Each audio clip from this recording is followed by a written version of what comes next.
রক্ষা কবচে কোর্টে গেছেন অরূপ বিশ্বাস, আর এবার সুপ্রিম কোর্টে যাচ্ছেন শতদ্রু দত্ত। আস্থা আছে বিচার ব্যবস্থা, এবার সুপ্রিম কোর্টে যাচ্ছি, পোস্টে জানালেন শতদ্রু দত্ত। যুব ভারতীতে মেসিকে আনার উদ্যোক্তা শতদ্রু দত্ত। ইতিমধ্যেই আপনারা জানেন যে শতদ্রু দত্ত বিধাননগর দক্ষিণ থানায় অভিযোগ দায়ের করেছেন অরূপ বিশ্বাসের বিরুদ্ধে, এবং অরূপ বিশ্বাস রক্ষা কবচে কলকাতা হাইকোর্টে গেছেন, আর এবার শতদ্রু দত্ত তিনি যাচ্ছেন সুপ্রিম কোর্টে। পোস্ট করেছেন তিনি, যেখানে তিনি বলছেন যে বিচার ব্যবস্থায় আস্থা রয়েছে, এবার সুপ্রিম কোর্টে যাচ্ছি।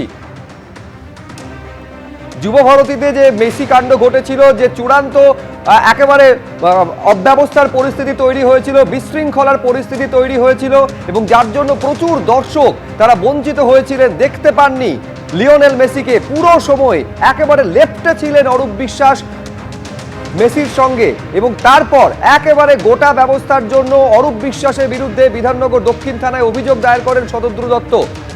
রক্ষা কবচে হাইকোর্টে যান অরূপ বিশ্বাস, আর এবার সুপ্রিম কোর্টে যেতে চলেছেন শতদ্রু দত্ত।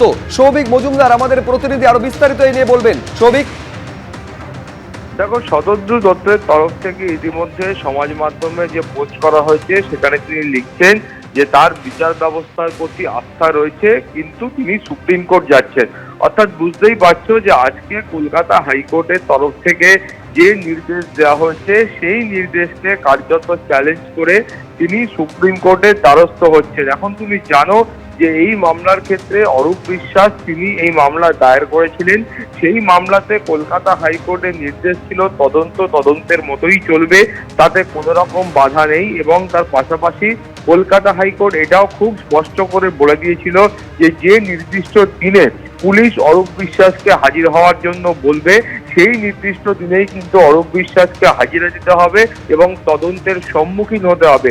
তার পাশাপাশি কলকাতা হাইকোর্টের বক্তব্য ছিল যে 48 ঘন্টা আগে নোটিশ পাঠিয়ে অরূপ বিশ্বাসকে হাজিরার কথা বলতে হবে, এবং বলা হয়েছিল যেহেতু যে ধারায় মামলা এখনো পর্যন্ত রুজু হয়েছে সেই ধারায় সাজার যে সর্বোচ্চ মেয়াদ রয়েছে সেটা কিন্তু 7 বছর রয়েছে, ফলে সেই কারণেই অরূপ বিশ্বাসের বিরুদ্ধে গ্রেফতারির মতো কড়া কোনো পদক্ষেপ করা যাবে না, এই নির্দেশ কলকাতা হাইকোর্টের তরফ থেকে দেওয়া হয়েছিল।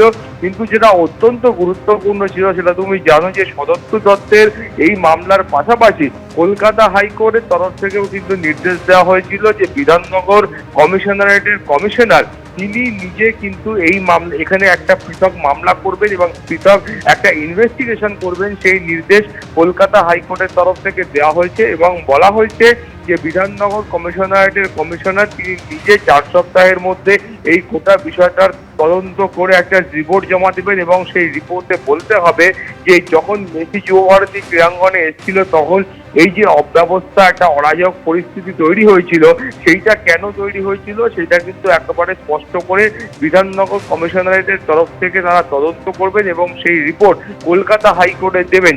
এবং সেখানে তুমি জানো এর পাশাপাশি একাধিক যে মন্তব্য কলকাতা হাইকোর্টের তরফ থেকে আজকে করা হয়েছে সেটাও কিন্তু অরূপ বিশ্বাসের পক্ষে অত্যন্ত অস্বস্তির। সেখানে প্রথমত বলা হচ্ছে যে তিনি কেন হাজিরা দিচ্ছেন না, অর্থাৎ পুলিশের তরফ থেকে যখন তাকে ডেকে পাঠানো হচ্ছে সেই ডাকে তিনি সাড়া দিচ্ছেন না কেন, সেই প্রশ্ন কলকাতা হাইকোর্ট করেছেন।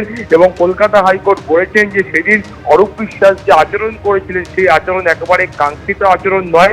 মেসি কি অরূপ বিশ্বাসের বাল্যবন্ধু নাকি যে মেসির সঙ্গে অরূপ বিশ্বাসের এই ধরনের আচরণ দেখা গিয়েছে? গোটা বিষয়টাতে কিন্তু অরূপ বিশ্বাসের যে ভূমিকা ছিল সেইটা নিয়ে কলকাতা হাইকোর্ট আজকে প্রশ্ন তুলেছে।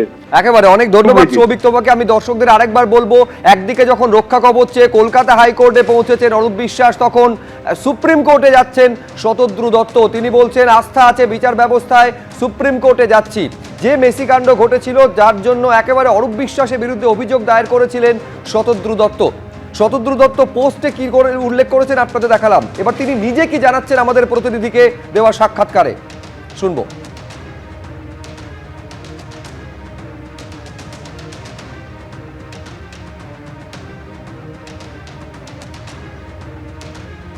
এইটা হচ্ছে শতদ্রু দত্তর করা পোস্ট, যে পোস্টে তিনি লিখছেন going to supreme court, I have faith in judiciary.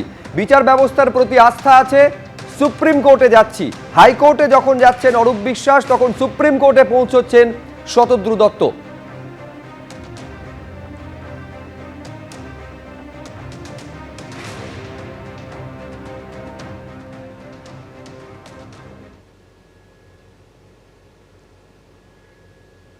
আজকে অনারেবল হাইকোর্ট যেই ভার্ডিক্টটা দিয়েছেন, বেসিক্যালি যে একটা রক্ষক কবচ দিয়েছেন ওনাকে, যে ওনাকে অ্যারেস্ট করা যাবে না টিল আগস্টের কোন একটা ডেটে। তো আমি সেই ভার্ডিক্টটার এগেনস্টে আমি ডিভিশন বেঞ্চে আবার অ্যাপিল করব। তারপরে যদি সেখান থেকে কোনো পজিটিভ রিপ্লাই না পাই আমি সুপ্রিম কোর্টে যাব। কেননা আমাকে যখন অ্যারেস্ট করা হয়েছিল, অ্যারেস্ট করে যখন আমাকে বেলটা 5 বার রিজেক্ট করা হয়েছিল, বলা হয়েছিল আমি খুব ইনফ্লুয়েন্সিয়াল লোক, আমি নাকি এভিডেন্স ট্যাম্পার করতে পারি। তো আমার থেকে তো অরূপ বিশ্বাস এনি ডে অনেক বেশি ইনফ্লুয়েন্সিয়াল, অনেক বেশি হেভিওয়েট পলিটিক্যাল লিডার। তো উনি ওনার যদি ইনভেস্টিগেশন হয় এবং উনি বাইরে থাকেন, বা ওনাকে কেন অ্যারেস্ট করা যাবে না সেইটা, তো উনি তো আমার থেকে বেশি ইনফ্লুয়েন্সিয়াল পারসন। সেটা honourable AG of West Bengal, additional general of West Bengal এবং স্পেশাল পিপি আজকে সেটা মেনশনও করেছিল যে ওনার ইনভেস্টিগেশন, উনি যদি ইনভেস্টিগেশনে আমার থেকে বেশি ইনফ্লুয়েন্স করতে পারেন, ট্যাম্পার আরো বেশি করতে পারেন, তাও তো ওনাকে একটা প্রোটেকশন দেওয়া হচ্ছে। সেটা রেখেছে আমি অ্যাপিল করবো। অ্যাজ আ ডেমোক্রেটিক কান্ট্রিতে তো আমার জুডিশিয়ারিতে তো আমার রাইট আছে কি আমি অ্যাপিল করার, আমি অ্যাপিল করবো ডিভিশন বেঞ্চে। তারপরে যদি ফেভারেবল না হয় তখন আমি সুপ্রিম কোর্টে যাব। অরূপ বিশ্বাসকে বারবার তলব করা হচ্ছে পুলিশের তরফে, কিন্তু তিনি প্রথমে শারীরিক অসুস্থতার কারণ থেকে আসেননি, তারপরে ডেটটাও তিনি মিস করেছেন, তিনি তলবটা এড়িয়ে যাচ্ছেন বারবার। না না, একটাই আজকে এজি জেনারেল আজকেই মানে এবং স্পেশাল পিপি দুজনেই এই পয়েন্টটা রেজ করেছেন যে উনি বলেছিলেন যে ওনার হিট স্ট্রোক বা শরীর খারাপ হয়েছিল, সুগার হাই, কিন্তু উনি আলিপুর কোর্টে গিয়ে নিজের ওকালতনামাটা ঠিক সাইন করে দিয়েছিলেন বা এফিডেভিটও সাইন করেছিলেন।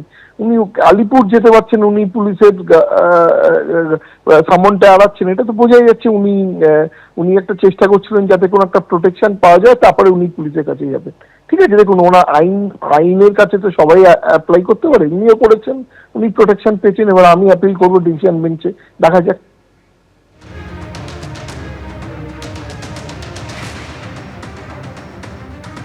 জগন্নাথ চট্টোপাধ্যায় কি বলছেন শুনবো একবার।